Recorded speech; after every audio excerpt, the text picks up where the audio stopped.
Hello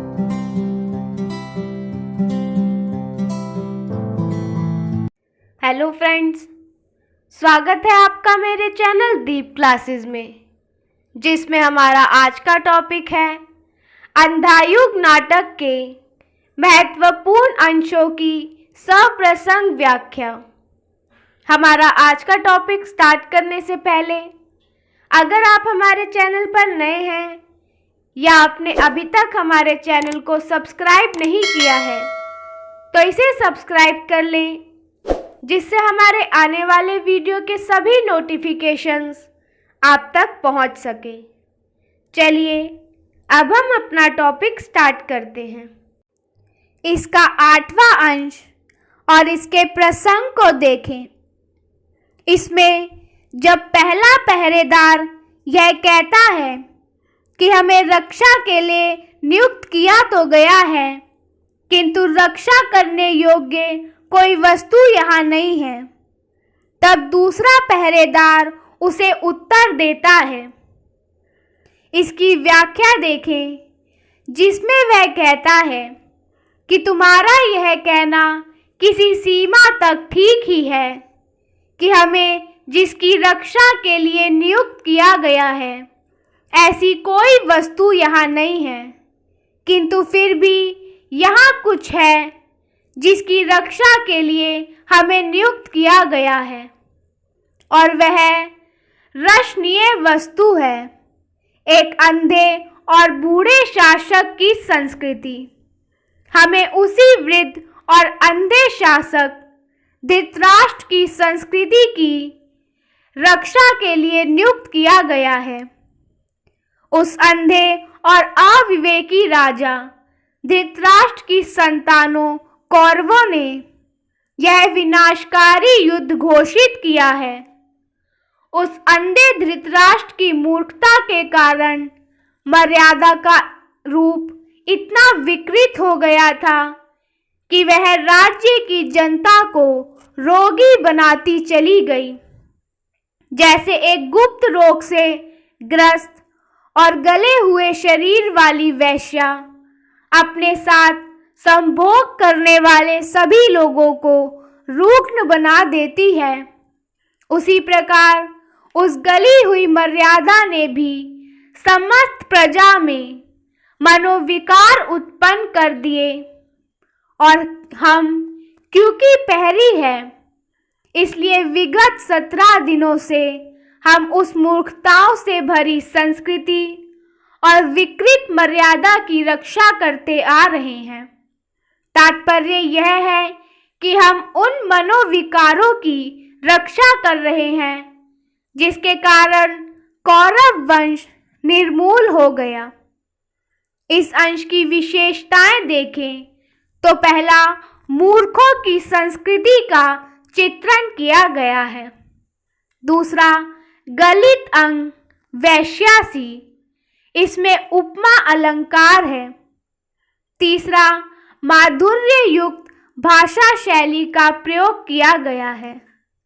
चौथा, सूक्ष्म भावों की मनोरम प्रस्तुति है। पांचवा, भाषा का भावानुकूल प्रयोग किया गया है। इसका 9वां अंश देखें। यदि बात इसके प्रसंग की जाए तो यह धर्मवीर भारती द्वारा रचित अंधायुग नाटक से लिया गया है। महाभारत के विनाशकारी युद्ध की 18वीं संध्या को लोमहर्षक युद्ध से उत्पन्न सूनेपन में पहरा दे रहे दूसरे प्रहरी ने जब यह कहा कि अविवेक से भरी हुई जर्जर संस्कृति और विकार युक्त मर्यादा की रक्षा के लिए हम यहाँ नियुक्त किए गए हैं, तो पहला प्रहरी उसका उत्तर देता है। इसकी व्याख्या देखें, जिसमें पहला प्रहरी कहता है, हम क्या करें जिस वृद्ध और अंधे धृतराष्ट्र की अविवेक से भरी हुई जर्जर और गलितांग मर्यादा की रक्षा हम करते आ रहे हैं, उसने हमें निचोड़ कर रख दिया और हमारा अंग अंग उसकी रक्षा करते करते थक गया है। इस कार्य को संपन्न करने में हमने जो भी परिश्रम किया वह व्यर्थ था। इसका कारण यह है कि व्यक्ति अपने जीवन में जो परिश्रम करता है उसका कोई निर्दिष्ट लक्ष्य होता है और इसलिए वह अटूट आस्था के साथ साहसपूर्ण परिश्रम करता है। किंतु दुख तो यह है कि हमारी आस्था, हमारे साहस और हमारे परिश्रम का कोई ही नहीं था, इसलिए हमारा अस्तित्व निरर्थक हो गया। जब हमारा अस्तित्व ही संदिग्ध है तो हमारा परिश्रम करने को मन क्यों करेगा और हम अपने आप में साहस तथा आस्था का संचार ही किस भांति कर सकेंगे। वास्तव में हम स्वयं एक व्यर्थ बोझ को अपने ऊपर ओढ़े हुए हैं, इसलिए यह सभी तत्व अर्थहीन होना स्वाभाविक ही है। इस अंश की विशेषताएं देखें तो भाषा का सरल और सहज प्रयोग किया गया है। दूसरा, सूक्ष्म भावों की सुंदर अभिव्यक्ति की गई है। तीसरा, तत्सम और तद्भव शब्दों का सुंदर प्रयोग किया गया है। इसका 10वां अंश देखें। इसका प्रसंग है महाभारत के अंतिम दिन में भी संध्या बेला के विनाशकारी दृश्य का वर्णन करते हुए, जब पहले पहरेदार ने यह बताया कि अवेकी धृतराष्ट्र द्वारा निर्मित जर्जर संस्कृति और विकृत मर्यादा की रक्षा हेतु उसे यह अनुभव होता है कि इन्हें दूषित करके रख दिया है और अब मानव जीवन का अस्तित्व संदिग्ध सा हो गया है, तब इसके उत्तर के दूसरा पहरेदार कहता है। अब हम इसकी व्याख्या देखेंगे, जिसमें वह कहता है, कौरवों ने मानव संस्कृति और मर्यादा को इतना दूषित कर दिया है कि इस व्याख्या में हमारी आस्था, हमारा साहस और हमारा परिश्रम निरर्थक सिद्ध हुआ है। तुम्हारा ऐसा कहना उचित ही प्रतीत होता है। वास्तव में हमारे जीवन का कोई अर्थ या उद्देश्य नहीं रह गया है और हम अपने इस निरुद्देश्य जीवन की महलों के इस सुनसान गलियारे में पहरा देते हुए बिता देने को विवश हो गए हैं। जिन महलों में कभी जीवन था, आज वह सुनसान पड़े हैं और इसी एकांतता में पहरा देते देते हम न केवल थककर चकनाचूर हुए हैं, बल्कि स्वयं हमारा जीवन भी नष्ट हो गया है। आशय यह है कि महाभारत के विनाशकारी युद्ध ने मानव जीवन को अस्तित्वहीन बनाकर रख दिया है। मानव जीवन की आकांक्षाएं तक निचुड़ कर सूख गई हैं और अब केवल निरर्थकता बोध ही शेष रह गया है। इसकी विशेषताएं देखें तो पहला, गलियारा को कर्मक्षेत्र के रूप में दिखाया गया है। दूसरा, जीवन के अर्थहीन सूने गलियारे में इसमें प्रतीकात्मकता विद्यमान है। तीसरा, भावानुकूल मानक हिंदी भाषा का रूप है। चौथा, प्रस्तुत भावों की मनोरम प्रस्तुति की गई है। इसका 11वां अंश देखें। यदि बात की जाए इसके प्रसंग की तो यह महाभारत युद्ध के अंतिम दिन रात्रि में धृतराष्ट्र के चिंतित होने पर विदुर उसे बताते हैं कि धृतराष्ट्र के चित्त में जो आशंका आज व्यापी है वह तो वर्षों पूर्व सबको हिला गई थी। भीष्म, द्रोण और कृष्ण ने पहले ही मर्यादा ना तोड़ने के लिए कहा था। इस पर धृतराष्ट्र अपने जन्मांध को बाहरी यथार्थ या सामाजिक मर्यादा को ना देखने का हेतु बताता है।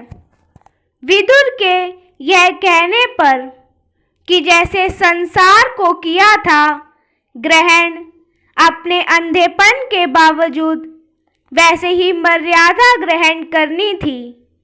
धृतराष्ट्र इन शब्दों में अपना पक्ष प्रस्तुत करता है। इसकी व्याख्या देखें जिसमें धृतराष्ट्र कहता है, विदुर, जिस संसार को मैंने ग्रहण किया था वह भी मेरे अंधेपन से उत्पन्न हुआ था। मैं सर्वथा अंधा था। जितना मैंने अपने स्वार्थपरक व्यक्तिगत दृष्टिकोण और अनुभूति से जाना था उतना ही मेरे लिए वस्तु जगत था। मेरे लिए मेरे लाभ की ही प्रतिपादन करने वाला संसार था। शेष का मुझसे कोई संबंध नहीं था। जिस प्रकार बाजीगर रात्रि के अंधकार में घड़े पर या दीवार पर एक काला बिंदु बनाकर उसी से समस्त बाजीगरी की माया का विकास करते हैं, उसी प्रकार मेरे मन में भी मेरी सर्वथांधा के काले बिंदु से मेरा समस्त जीवन परिचालित था। मैं उन्हीं को स्नेह करता था जो मेरे थे। मैं उन्हीं से घृणा करता था जो मेरे नहीं थे। मेरी नीति यही थी कि अपने को लाभान्वित करूं और मेरा धर्म भी यही था कि अपनों का पक्ष लूं, भले ही वह उचित हो या अनुचित। मेरे लिए सामाजिक मर्यादा का कोई स्थान नहीं था, क्योंकि मेरा समाज तो कौरव ही थे। मैं विवेक की ओर से आंखें मूंदे हुआ था। मुझ अंधे के लिए कौरव ही अंतिम सत्य थे। उनके प्रति ममत्व अंतिम मर्यादा और नीति थी। ऐसे में भले ही मुझे भीष्म, द्रोण या कृष्ण समझाते, मैं कैसे उनकी बात को सुन सकता था। इस अंश की विशेषताएं देखें तो पहला, धृतराष्ट्र को लेखक ने आज के उस शासक के प्रतीक के रूप में प्रस्तुत किया है जो भाई भतीजावाद का पोषक है, जिसके आगे अपने युगों की बात मान्य नहीं होती, भले ही न्याय का गला घुटता हो। ऐसे शासक को पश्चाताप तो होता है, लेकिन तब जब उसका सर्वनाश हो जाता है। दूसरा, वस्तु जगत इंद्रजाल की माया दृष्टि के समान। इसमें उपमा अलंकार का प्रयोग किया गया है। इसका 12वां अंश देखें। यदि बात इसके प्रसंग की जाए तो धृतराष्ट्र के लिए कौरव ही अंतिम सत्य थे। ममता ही अंतिम नीति और मर्यादा थी। किंतु महाभारत के पहले ही दिन से वह अंतिम सत्य कौरवों का सैनिक बल झूठा और शक्तिहीन सिद्ध होने लगा था। इस तथ्य का विदुर द्वारा प्रकाशन करने पर धृतराष्ट्र इन पंक्तियों में अपनी वास्तविकता का परिचय देते हैं। इसकी व्याख्या देखें, जिसमें धृतराष्ट्र कहता है, आज महाभारत के 18वें दिन मुझे प्रतीत हुआ कि जिसे मैं एकमात्र सत्य समझता था, उसके अतिरिक्त भी सत्य है। मैं तो कौरवों को ही अपने व्यक्तिक संवेदन से परम सत्य समझता था, किंतु उसकी निरंतर पराजय ने सिद्ध कर दिया कि उनके अतिरिक्त भी सत्य है। आज सहसा मेरे मन में संकुचित दृष्टिकोण का लोप होने लगा है। जिस प्रकार कोई टूटा बांध करोड़ों योजन तक गर्जना करता हुआ समुद्र सीमित बस्ती को निगल जाता है और बहा ले जाता है, उसी प्रकार आज इस सत्य के भान से मेरी निश्चित किंतु ज्ञानहीन आस्थाएं बह गई। मेरा सीमित अनुमानित जगत विलुप्त हो गया। इस अंश की विशेषता देखें तो प्रायः मनुष्य तब तक अपनी मान्यताओं को ही सार्वभौम मानता है जब तक उसको ठोकर ना लगे। ठोकर ना लगने पर वह मानने लगता है कि उसकी मान्यता ही एकमात्र सत्य नहीं था। इन पंक्तियों में इसी तथ्य की ओर संकेत किया गया है। इसका 13वां अंश देखें। इसका प्रसंग है संजय के माध्यम से आधुनिक कवि कलाकार के गहन दायित्व बोध और कर्तव्य की भटकन का संकेत है।